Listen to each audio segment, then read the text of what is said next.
আজকে দেখাবো হাওড়া থেকে ধানবাদ খুব সহজেই কিভাবে যাবে। সাথে থাকবে 50 কেজিরও উপরে লাগেজ। এই লাগেজ কোন রকম ফাইন ছাড়া কিভাবে নিয়ে যাবে। একটু বড় লাগেজ হলেই টিটি কিন্তু এসে ফাইন করে। টিটির হাত থেকে তোমরা কিভাবে বাঁচবে। ভিডিওটা মন দিয়ে দেখবে যারা ডেলি প্যাসেঞ্জারি করো বা লাগেজ নিয়ে সমস্যায় পড়ো। হয়তো অনেকেই জানো না, একজনের সাথে কিন্তু লোকাল ট্রেনে 30 কেজি আর এক্সপ্রেস ট্রেনে 35 কেজি লাগেজ ছাড় আছে। মানে লোকাল ট্রেনে 30 কেজি আর এক্সপ্রেস ট্রেনে 35 কেজি তোমরা লাগেজ বিনা ফাইনে নিয়ে যেতে পারবে। আমি কিন্তু জেনারেল টিকিট কাটলাম, দাম 90 টাকা। এসির দাম আমার ঠিক জানা নেই, কারণ গরিব মানুষ, জেনারেলে যাই, এসিতে কোনোদিন যাইনি। আর হ্যাঁ, এসিতে কিন্তু 75 কেজি পর্যন্ত লাগেজ ছাড় আছে। মানে তোমরা এসির টিকিট কাটলে 75 কেজি পর্যন্ত লাগেজ ছাড় পাবে। আমি ট্রেনে উঠছি বলাগড় স্টেশন থেকে লোকাল ট্রেনে। ট্রেন ধরে সোজা যাব ব্যান্ডেলে, কারণ Howrah black diamond superfast express Howrah থেকে শেওড়াফুলি, তারপরে সেকেন্ড স্টপেজ ব্যান্ডেল। তাই আমি ব্যান্ডেল থেকে ধরে নেব। আমি এখন চলে এসেছি ব্যান্ডেল স্টেশন। ব্যান্ডেল থেকে টাইম সকাল 7টা। ট্রেন নাম Howrah black diamond superfast express. Platform 3 নম্বর নয় 4 নম্বরই দেবে। ট্রেন কিন্তু ঢুকে গেছে,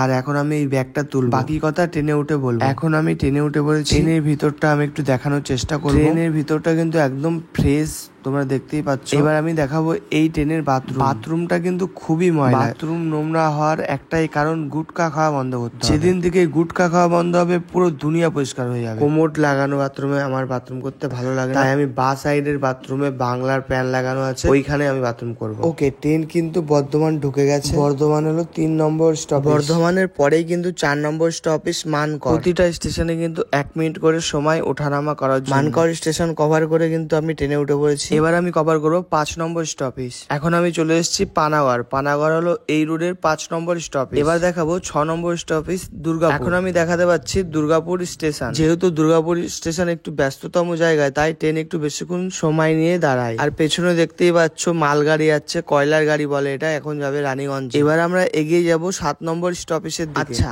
8 নম্বর 9 নম্বর স্টপেজের পরে চলে আসবে রানীগঞ্জ।